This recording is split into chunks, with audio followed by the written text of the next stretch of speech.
সবাইকে জানাই সুপ্রভাত। আশা করি আপনারা সকলেই খুব ভালো আছেন।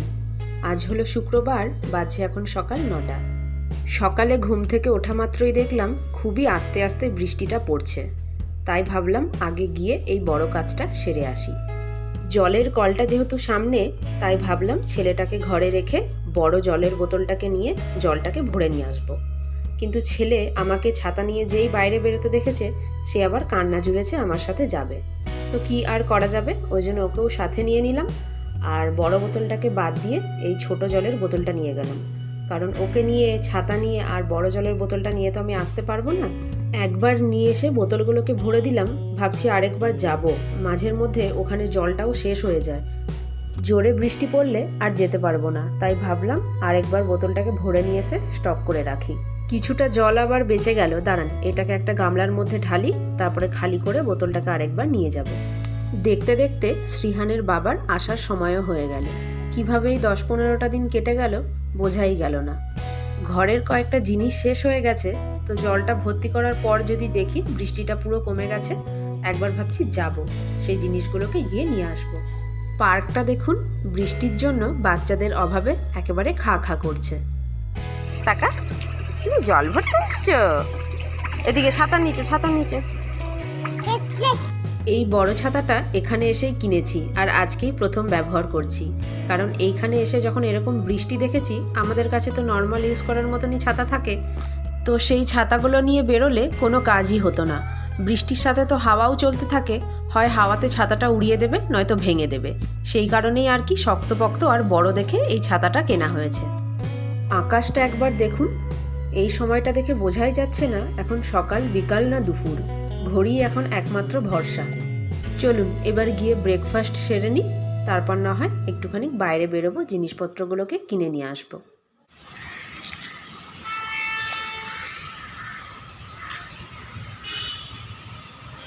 পার্ক থেকে যে ফ্ল্যাটগুলো দেখা যায়, এটা হলো ঠিক তার পেছনের দিকটা। এখানে কয়েকটা দোকান আছে, সাথে একটা মুদি দোকানও আছে। তো সেখানেই এসছিলাম জিনিসগুলোকে নিতে।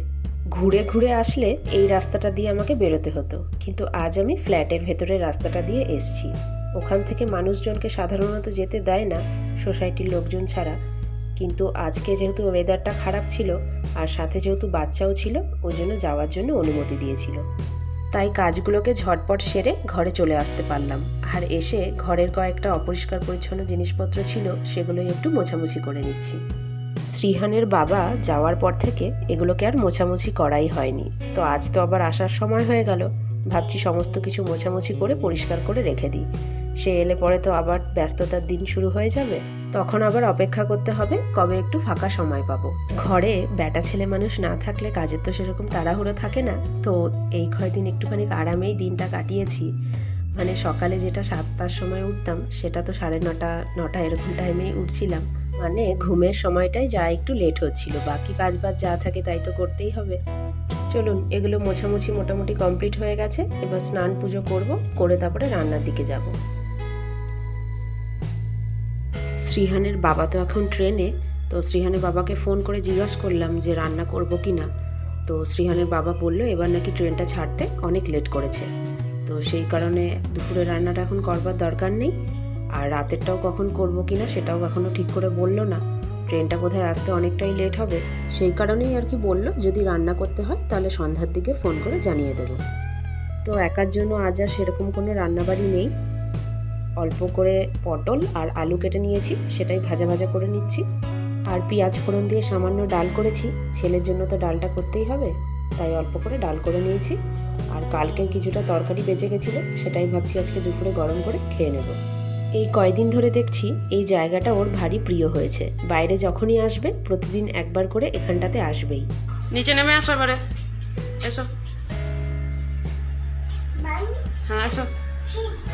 1 2 3 4 5 6 10 11 ব্যাস আবার নেমে এসো।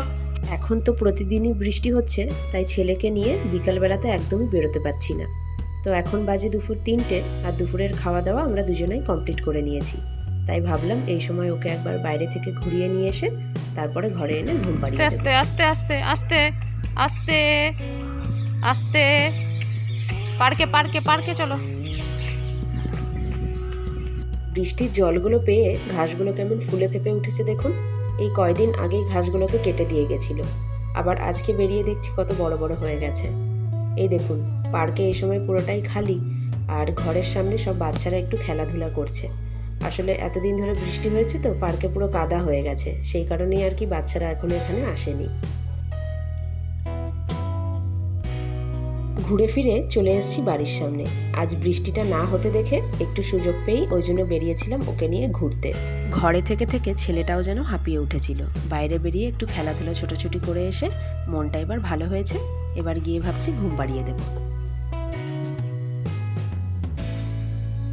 এখন প্রায় 6টা মতন বাজছে। শ্রীহানের বাবা ফোন করে বলল আসতে নাকি অনেক রাত হবে, আর এবার শ্রীহানের বাবার সাথে শ্রীহানের দাদুও আসছে। তো ফিরতে ফিরতে তো অনেকটাই রাত হয়ে যাবে। মানুষগুলো অত দূর থেকে এসে খুবই ক্লান্ত হয়ে পড়বে। তো এসে আর খাওয়া দাওয়া করবে না বলছে, একেবারে ওখান থেকে খেয়ে আসবে, ঘরে এসে শুধু হাত মুখটা ধুয়ে ঘুমিয়ে পড়বে।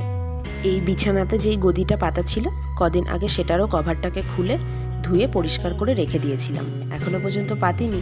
তো আজকে যেহেতু শ্রীহানের দাদু আসবে আর শ্রীহানের দাদু এই বিছানাটাতেই ঘুমাবে, সেই কারণে ভাবছি বিছানাটাকে আবার রেডি করে রেখে দিই। ওরা বুধবার বিকেলে বেরিয়েছিল, যেহেতু পরের দিন সকাল 5:30 নাগাদ ট্রেনটা হাওড়া থেকে ছাড়ে, সেই কারণেই আর কি আগের দিন সন্ধেবেলাতেই ঘর থেকে বেরানো হয়েছিল। আর একটা রাত পুরোটা হাওড়া স্টেশনেই কাটাতে হয়। তো এইবার কি হয়েছে, ট্রেনটা নাকি ভোর 5:30টার জায়গাতে বিকেল না, ওখানে তো প্রায় সন্ধ্যাই হয়ে যায়, সন্ধ্যা 6টা নাগাদ ছেড়েছে। তাহলে বুঝুন, স্টেশন থেকে ছাড়তে ছাড়তেই প্রায় 12 ঘন্টার ওপরে লেট। তারপর ট্রেন ছাড়ার পরেও মাঝপথে কতবার যে দাঁড়াবে তার কোনো ঠিক নেই। ট্রেনটা লেট করে সেটা জানতাম, কিন্তু এইবার যেন একেবারেই ধরাছোঁয়ার বাইরে। তাও এইবার না হয় শ্রীহানের বাবা একা গেছে, সাথে যদি আমি আর শ্রীহান থাকতাম তাহলে আমাদের অবস্থাটা কি হতো একবার বুঝুন তো। ওই জন্যই ওই দিক থেকে ফেরার সময়টা ট্রেনে আসার জন্য একেবারেই ভরসা পাই না। ওই দিক থেকে ট্রেনটা সপ্তাহে 2 দিন ছাড়ে, বৃহস্পতিবার আর শনিবার। তো বৃহস্পতিবারের টিকিটটাই শ্রীহানের বাবার করা ছিল, যেটা সকাল 5:30টায় ট্রেনটা ছাড়তো, আর শুক্রবার দিন প্রায় সকাল 8টা থেকে 9টার মধ্যে পুনেতে নামিয়ে দিত। সেই ট্রেনটাই ছাড়লো বৃহস্পতিবার দিন সন্ধে 6টা, আর সেখানে পুনেতে নামাতে নামাতে তাদের প্রায় সময় লেগে যাবে শনিবার ভোর 4টে। তাহলে বুঝুন মানুষ কতটা হয়রানি হয়ে যাবে আর অধৈর্য হয়ে যাবে। বড় মানুষরা তাও তো ঠিক আছে, কিন্তু সাথে যাদের বাচ্চা কাচ্চা আছে তাদের কতটা একবার দুর্ভোগের শিকার হতে হবে বলুন দেখি। সেই কারণেই আর কি বিশেষ করে ঘরে আমার আরও টুকিটাকি যা যা কাজবাজ ছিল, যেমন জল আনা, যে সমস্ত জিনিসপত্রগুলো শেষ হয়ে গেছিলো, ভাবছিলাম শ্রীহানের বাবা তো সকালেই চলে আসবে, তাহলে বিকেলবেলাতে তাকে বলবো জিনিসপত্রগুলো এনে দিতে। কিন্তু এই রকম অবস্থা শুনে আমার তো হয়ে গেছে। আমি বললাম যে তাকে আর বলে লাভ নেই, সে ঘরে কখন ফিরবে তারই ঠিক নেই, আর তো তাকে কাজ করতে বলার কথা। ওই কারণেই আর কি নিজে একটু একটু করে কাজগুলোকে গুছিয়ে নিলাম।